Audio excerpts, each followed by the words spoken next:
High বন্ধুরা, কেমন আছেন সবাই? আশা করি ভালো আছেন। শেখবাড়ির রান্নাবান্নায় আপনাদের স্বাগত জানাই। এই শীতের দিনে গরম গরম ফ্রাইড রাইসের সঙ্গে চিকেন কষা হলে তো জাস্ট জমে যায়। তো আজকে আপনাদের সঙ্গে এই এগ ফ্রাইড রাইসের রেসিপি শেয়ার করব। তো ভিডিওটি প্রথম থেকে শেষ পর্যন্ত দেখতে থাকুন, আর ভালো লাগলে অবশ্যই চ্যানেলটিকে সাবস্ক্রাইব করবেন। তো বেশি কথা না বাড়িয়ে চলুন রেসিপিটি শুরু করি। তো এখানে আমি হাঁড়ির মধ্যে জল বসিয়ে দিয়েছি আর ওভেনের মধ্যে বসিয়ে দিয়েছি। জলের মধ্যে কয়েকটা গোটা গরম মশলা আর দুটো তেজপাতা ফাটিয়ে আমি দিয়ে দিলাম। আর জল ভালো করে ফুটে গেছে। তারপর আমি চাল ধুয়ে দিয়ে দিলাম। আর আমি এখানে বাঁশকাঠি চাল নিয়েছি, আপনারা চাইলে বাসমতি চাল দিয়েও করতে পারেন। তো এখন ঢাকনার সাহায্যে ঢাকা দিয়ে ভাতটাকে প্রথমে রান্না করে নেব। দেখতে পাচ্ছেন ভাত রান্না হয়ে গেছে। ভাতের এখন জল ঝরিয়ে নেব। এদিকে ভাতের জল ঝরাতে ঝরাতে এদিকে আমি ডিমটাকে ভেজে নেব। তো প্রথমে কড়াইয়ের মধ্যে আমি সরিষার তেল দিলাম, আর তেলের মধ্যে সামান্য একটু লবণ দিলাম, আর একটা মিডিয়াম সাইজের পেঁয়াজ কুচি দিয়ে দিলাম। এখন ভালো করে পেঁয়াজটাকে একটু লাল লাল করে ভেজে নেব।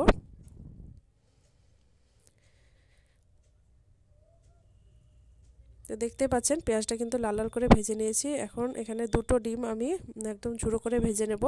তা আপনারা আপনাদের চালের মাপ অনুযায়ী কিন্তু ডিমটা বাড়িয়ে কমে নেবেন। আমার চালের পরিমাণটা কিন্তু অনেকটাই কম ছিল, তাই আমি দুটো ডিম দিয়ে করেছি।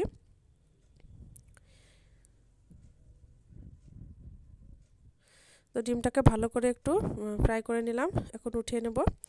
তারপরে ওই কড়াইয়ের মধ্যে এখন আমি 4 টেবিল চামচ গাওয়া ঘি দিয়ে দিলাম। ঘিটাকে একটু ভালো করে নাড়াচাড়া করে নিলাম। তারপর এখানে দিয়ে দিচ্ছি পেঁয়াজ কুচি, দুটো মিডিয়াম সাইজের পেঁয়াজ কুচি এখানে অ্যাড করলাম। পেঁয়াজটাকে একটু ভালো করে নাড়াচাড়া করে ভেজে নিচ্ছি। তারপর এখানে সবজিগুলোকে অ্যাড করছি। গাজর কাটা নিয়েছি, আর গাজরগুলোকে এরকম কিউব করে কেটে নিয়েছি। তারপর মটরশুঁটি দিয়ে দিলাম, আর তারপর দিয়ে দিলাম কাজু বাদাম। তো সব কিছুকে ভালো করে একটু মিশিয়ে নেব। আপনারা চাইলে কিন্তু আরও অনেক সবজি এখানে ইউজ করতে পারেন। আর তারপর আমি এখানে সামান্য একটু লবণ আর স্বাদ মতো চিনি দিয়ে দিলাম। আপনারা যারা চিনি খেতে পছন্দ করেন না তারা কিন্তু চিনিটা স্কিপ করতে পারেন। চিনিটা দিলে কিন্তু ফ্লেভারটা ভালো আসে। তো ভালো করে সব কিছুকে নাড়িয়ে চাড়িয়ে নিলাম।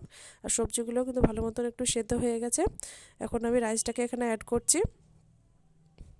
রাইসটাকে অ্যাড করে একটু ভালো করে নাড়াচাড়া করে নিচ্ছি।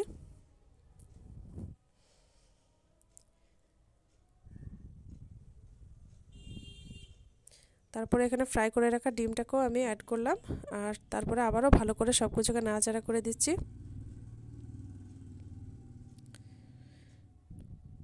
তো দেখতেই পাচ্ছেন তৈরি হয়ে গেল আমাদের গরম গরম এগ ফ্রাইড রাইস। একটা প্লেটে পরিবেশন করে আপনাদেরকে দেখাচ্ছি। দেখুন কতটা সুন্দর লাগছে। এইভাবে শীতের দিনে গরম গরম এগ ফ্রাইড রাইস সাথে চিকেন কষা হলে তো জমেই যায়। আশা করছি আমার রেসিপি আপনাদের ভালো লাগবে। ভালো লাগলে অবশ্যই কমেন্ট করে জানাবেন, সাথে লাইক করবেন, আর রেসিপিটাকে বেশি বেশি করে শেয়ার করবেন ফ্যামিলি এবং ফ্রেন্ডদের সঙ্গে। আর অবশ্যই চ্যানেলটিকে সাবস্ক্রাইব করে বেল আইকনটি প্রেস করে রাখবেন, যাতে নিত্য নতুন ভিডিওর আপলোড সবার আগে আপনাদের কাছে পৌঁছে যায়। সবাই ভালো থাকবেন, সুস্থ থাকবেন। আজকের মতন বিদায় নিচ্ছি।